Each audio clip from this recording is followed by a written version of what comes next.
Hey everybody, it's Tom, and I should get this light slightly less glaring. What have you? The vagaries of live broadcasting. Carrying on. We are carrying on today with, at some length, the next in a series of reflections upon Gunther Anders' fantastic essay, "The World as Phantom and as Matrix." When we left off last time, we were dealing with the initial portion of the essay's second chapter, The Phantom, wherein Anders sort of sketched the manner in which broadcast media introduces a sort of temporal disjunction and it distorts our relationship with time because it invites us to relate with essentially phantom events. And this disposes the world itself into sort of, if you like, ontologically ambivalent fashion. The focus there was on the temporal aspect of various problematic phenomena that are associated with broadcast media. As we move to the latter half of the section, he sort of pivots. And section 13, and if I'm not mistaken, the chapter has, strictly speaking, 15 sections. We make still checking that. Um, yes, I believe so. Section 13, he designates it as a kind of digression. In a sense, it is, but what he lays out in section 13 is not a diversion. Rather, he notes their phenomenon which arises really anterior to the emergence of things like radio and television, the emergence of a kind of disintegration of the individual as a consequence of new media modalities.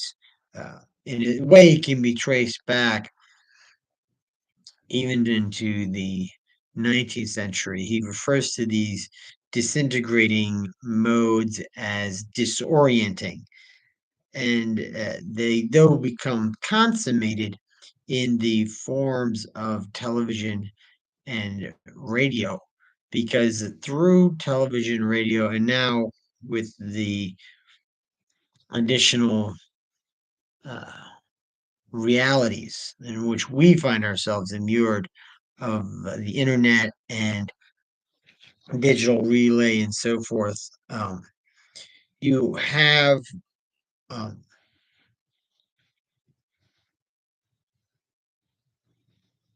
a manner whereby the individual is actually deprived, as he puts it, of his principium individuationis,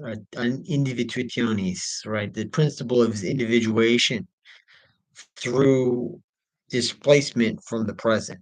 He's constantly being of himself into other spaces and times and the space and time in which he's actually situated. So when you watch the news, you're both in your living room and where you are watching the news or where the news is, relaying an event or something like that. But it extends just, he then goes and builds upon that, notes that it's not just what transpires with things like television, radio, but it's married to this phenomenon where we are constantly drawn to distract ourselves from actually being in our own lives. And he goes on to say, we even tend to multiply in a given moment the various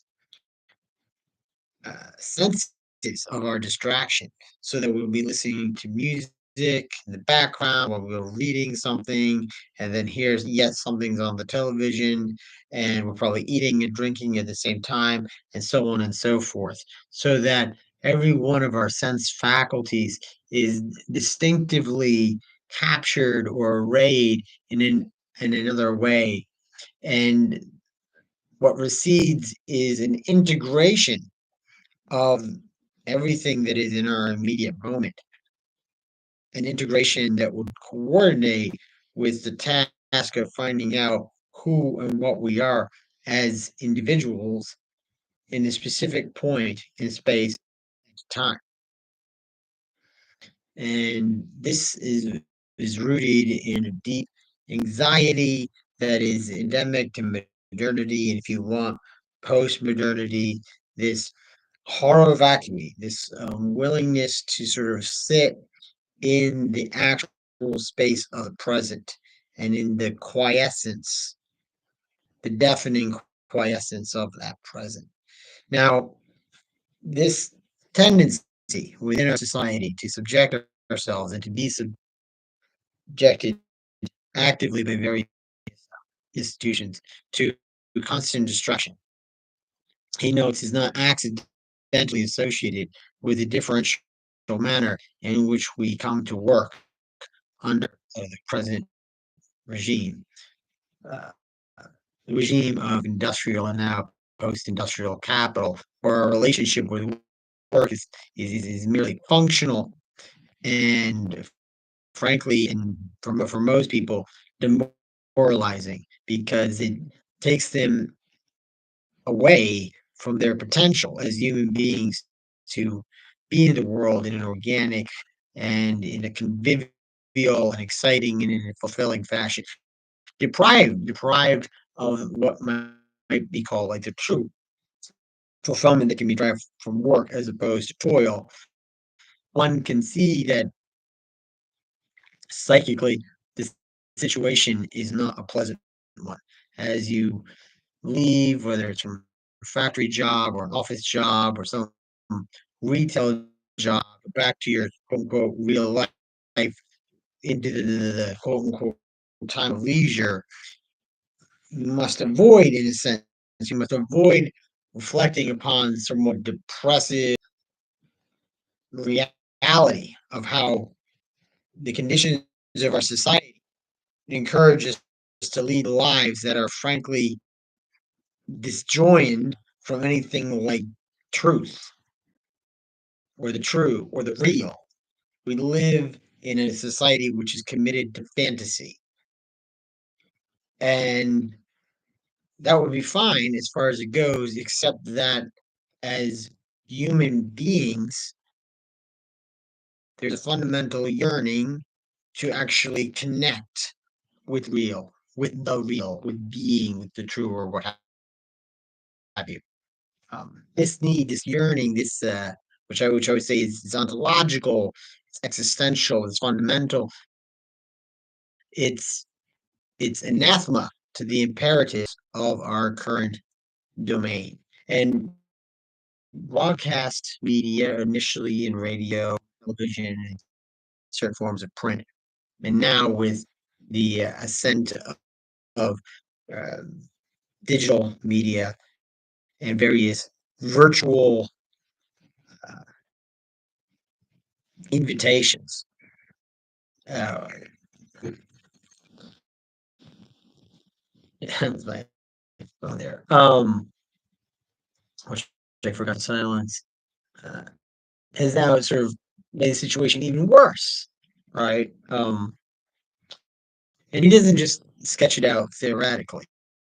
Section 13 sort of articulates this manner in which we become, through distracting phenomena, alienated from our capacity to simply sit with where we are, and, which incidentally, paradoxically, is the only way to encounter true history, because it's only in a reflective connection with the present that we can uh,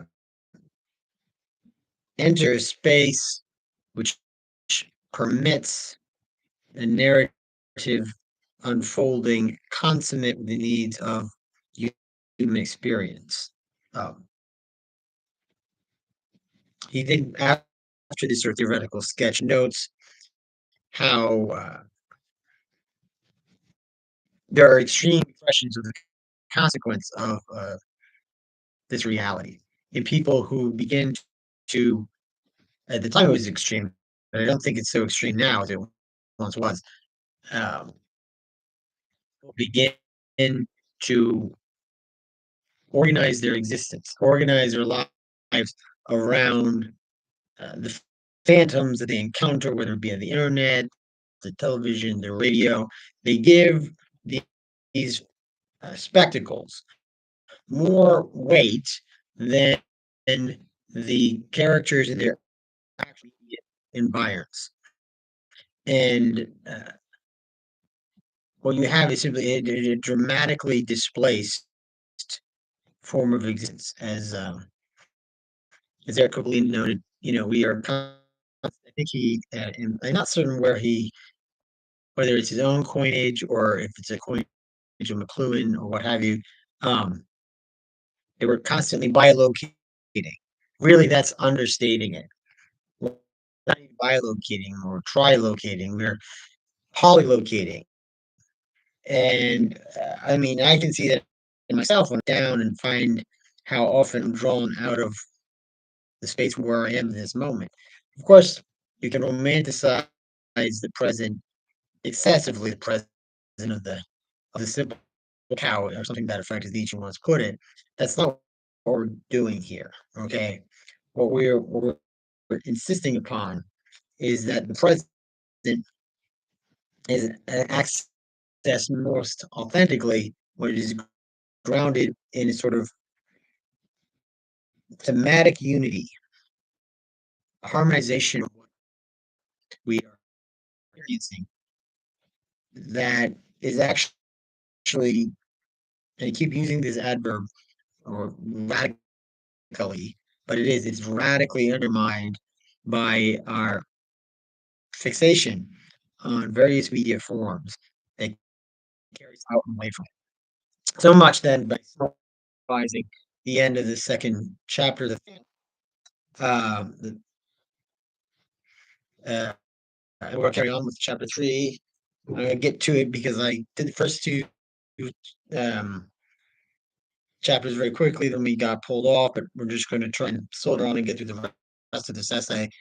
There's a link. The link in the immediate description leads you to chapter two, but through that link you can see the whole text. I encourage everyone to read it. Just think it's fantastic encapsulation of what is amiss with contemporary media. Very prescient, as it were. So, all right, that's all for now. This has been Tom. Thank you guys for listening. Hopefully, this is useful, and I'll catch you guys on the flip. Ciao for now.